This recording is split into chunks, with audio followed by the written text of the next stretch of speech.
Welcome to the underground. We make poetry and music sandwiches. Yes, sandwiches. We are not named after Edgar Allan Poe, though he would love our sandwiches. Yes, sandwiches of poetry and music. The name of this episode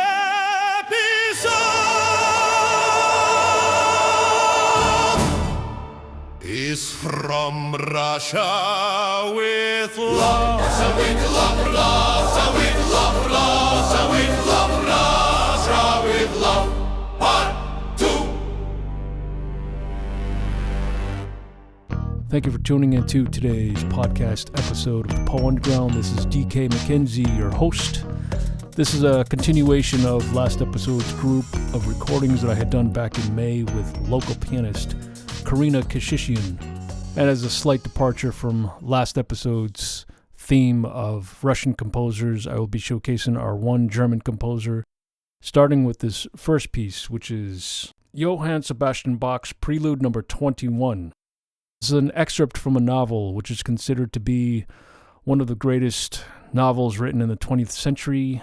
It was published 100 years ago this year, and you all know the name of this book. It is called The Great Gatsby. This is from chapter 3. I am naming this piece, The Party Has Begun. And without further ado, let's launch into it.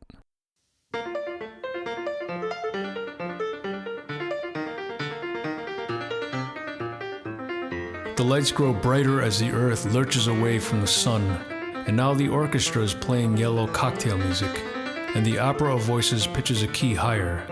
Laughter is easier minute by minute, spilled with prodigality, tipped out at a cheerful word. The groups change more swiftly, swell with new arrivals, dissolve and form in the same breath. Already there are wanderers, confident girls who weave here and there among the stouter and more stable, become for a sharp, joyous moment the center of a group, and then exited with triumph, glide on through the sea change of faces and voices and color under the constantly changing light. Suddenly one of these gypsies in trembling opal seizes a cocktail out of the air, dumps it down for courage, and moving her hands like Frisco, dances out alone on the canvas platform. A momentary hush. The orchestra leader varies his rhythm obligingly for her, and there is a burst of chatter as the erroneous news goes around that she is Gilda Gray's understudy from the Follies. The party has begun. And this next piece is called, oddly enough, German November. The music is by Bach again, and it is called the Prelude and Fugue in B flat major on the name Bach. Although this is just the prelude, as the fugue is a much longer musical piece. And this is the first time in this podcast where we feature the work of a philosopher. And that philosopher happens to be the one and only Friedrich Nietzsche. I happened to discover that Nietzsche wrote some poetry and was fascinated by that, so I had to seek out some of his poems. I found a piece that I really liked, but I found different interpretations of it, and I ended up going back to the original German, which I do not speak, and did some tweaking using a pretty good translator program to come up with my own version of this. So, again, this is called German November. It is Nietzsche with Bach and Karina Keshishian on piano, and I hope you enjoy this.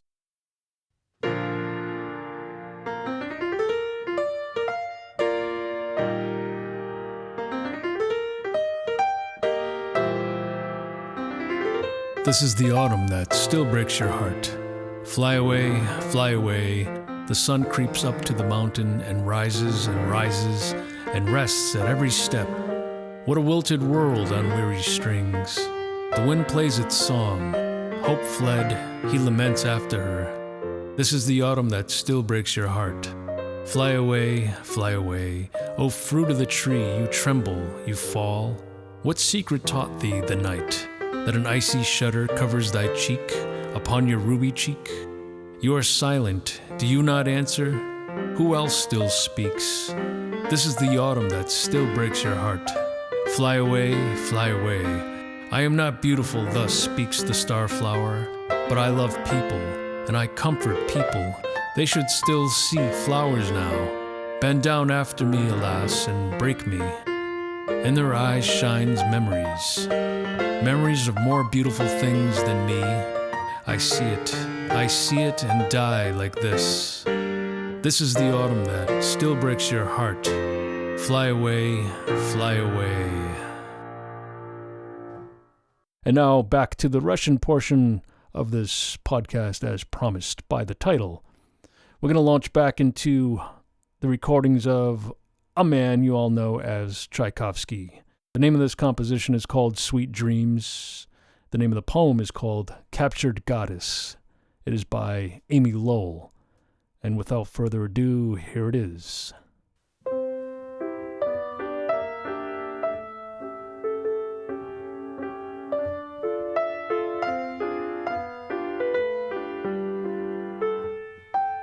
Over the housetops, above the rotating chimney pots, I have seen a shiver of amethyst and blue and cinnamon have flickered a moment at the far end of a dusty street.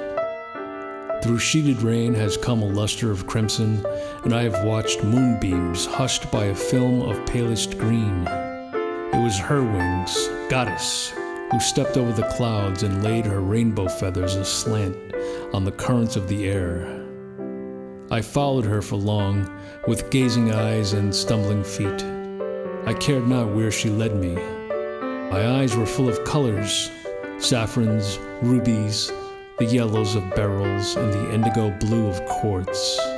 Flights of rose, layers of chrysoprase, points of orange, spirals of vermilion, the spotted gold of tiger lily petals, the loud pink of bursting hydrangeas. I followed and watched for the flashing of her wings.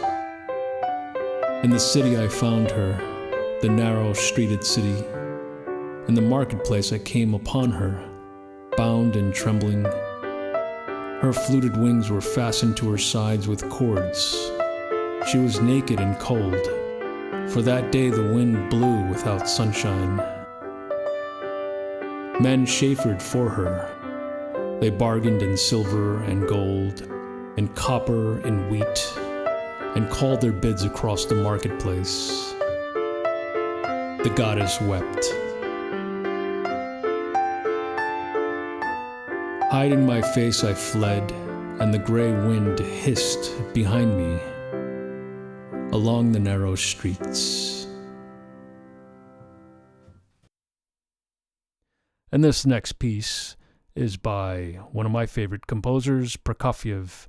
The name of the piece is called Tarantella. The name of the poem, Rainbow. This is by an American poet, Chase Boyden, as was featured in last episode's podcast as well. And without further ado, let's launch into it.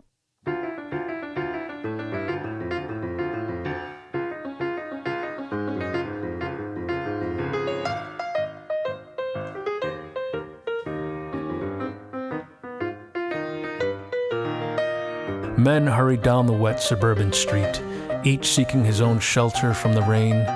She felt the tired remoteness of their feet returning homeward from the city train. He passed among the rest, and so they met, who once met otherwise and not by chance, who once met otherwise than on a wet suburban street. The sweet irrelevance of greeting was apparent when a flare of sun struck through the rain. He watched the dim, canescent raindrops fall upon her hair, and she was more than bitterness to him. But it became no challenge when the slight evasive chemistry of sun and storm reorganized the elements of light, till hope assumed a color and a form. They saw but did not speak. No pot of gold was waiting for them at the rainbow's end, nor was there need of words, for time had told unsparingly of what the years could mend.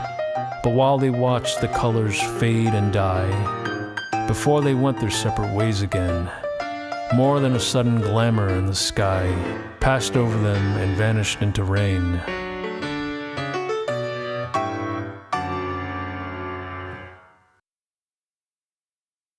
Though he wasn't Russian by any means, one hell of a composer he was. He really was. Who is it that we are speaking of? Why, none other than German. That's right, German. Johann Sebastian Bach, a very great composer and one hell of a guy. That's right.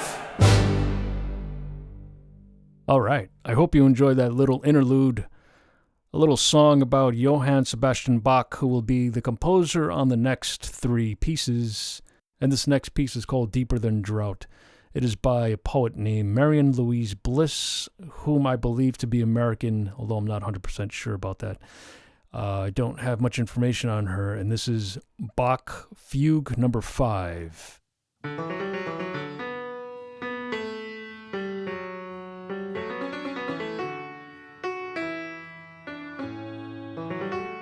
Now a long crowd of darknesses and dreads are gone, and thriftily a bar of gladness drifts into place below these stars.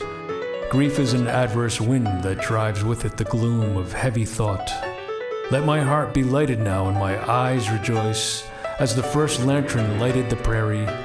Night as the first lamp warmed the first prairie window. Let me remember life. My arms shall lift themselves above speaking where there is no storm.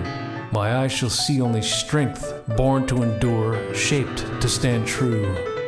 Is it too much to ask for beauty, if it be the courage and breath of my heart?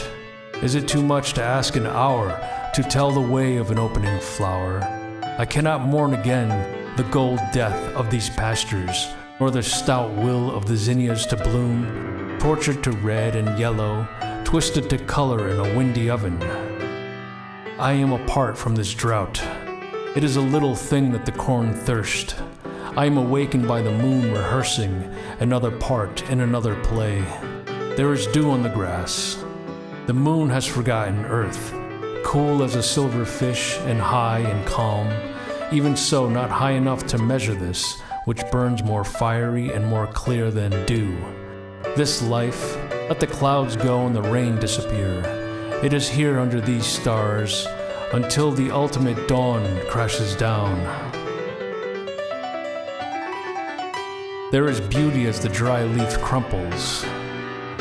There is the sound of walking.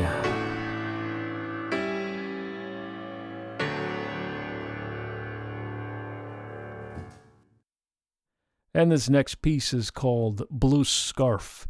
It is another piece by one of my favorite poets, as you could probably tell by now, Amy Lowell from Massachusetts.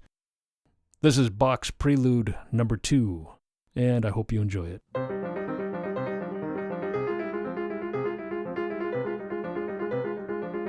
Pale with the blue of high zeniths, shimmered over with silver brocaded in smooth running patterns, a soft stuff with dark knotted fringes, it lies there, warm from a woman's soft shoulders and my fingers close on it, caressing. Where is she, the woman who wore it? The scent of her lingers and drugs me. A languor fire-shotted runs through me and I crush the scarf down on my face, and gulp in the warmth and the blueness, and my eyes swim in cool tinted heavens. Around me are columns of marble and a diapered, sun-flickered pavement. Rose leaves blow and patter against it. Below the stone steps, a lute tinkles.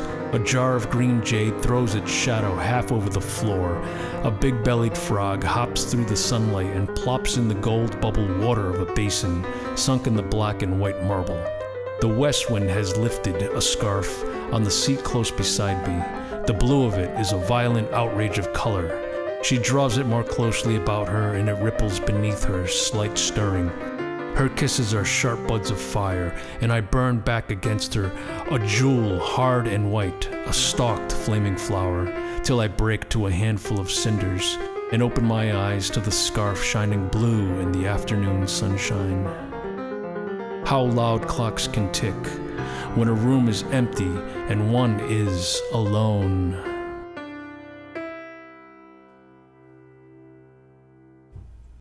And in this last piece, we'll be touching back on our Russian theme. Although the music is still Bach, this piece is known as Ave Maria, or Prelude Number 1. The name of the poem is In the World's Heart, although I will be naming this piece, the musical portion in poetry, Images of Paris. Blaise Cendrars is the author. He was a poet and a writer, and he actually spent some time in Russia, although he was born in Sweden, and he became a French citizen, fought in World War I with the French, lost his arm, and he actually wrote a very popular piece known as Prose of the Trans-Siberian and of Little Jean of France. He collaborated on this book with a Ukrainian painter named Sonia Delaunay, and it's a very popular work of art. It's featured in several museums across the world. An interesting thing I didn't know was that the Trans-Siberian Express is actually the longest railway system in the world, spanning 5,772 miles. And without further ado, let's launch into it. This Paris sky, cleaner than winter's sky, lucid with cold. I've never seen nights more starry, more bushy than this spring, with boulevard trees like shadows of heaven, great fronds and rivers choked with elephant ears, heavy chestnuts, leaves of plane trees, white water lily on the Seine, moon held by water's thread, Milky Way in the sky flops down on Paris, embraces the city, crazy, naked, upside down, mouth-sucking Notre Dame. Great Bear and Little Bear prowl around St. Mary growling. My cut-off hand shines in the skies in Orion, in this hard, cold light, trembling more than unreal. Paris is like the frozen image of a plant that reappears in its ashes, a sad simulacrum, linear, ageless. The buildings and streets are only stone and steel, heaped up in unlikely desert. Babylon, Thebes, no more dead tonight than the dead city of Paris. Blue, green, inky, pitchy, its bones bleached in starlight. Not a sound, not a footfall. The heavy silence of war. Eye pans from pissoirs to violet eyes of streetlights. The only lit space into which I can drag my restlessness. And that's why I walk Paris each night, from Batignolles to the Quartier Latin, crossing the Ans, under the lights of new stars, greater, more puzzling, Southern Cross more prodigious, each step one takes toward it, as it emerges from the old world above the new continent.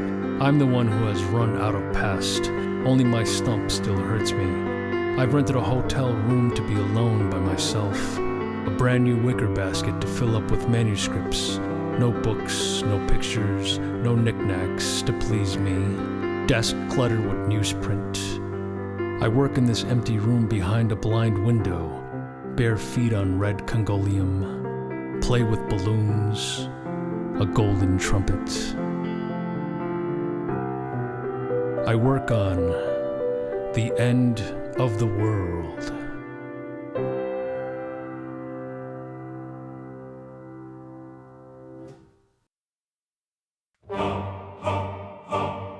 We thank you for tuning in to today's episode of the Poe Underground. We hope you enjoyed these sandwiches, poetry and music sandwiches. Please tune in next time. We are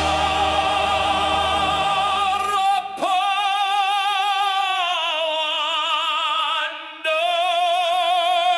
Underground.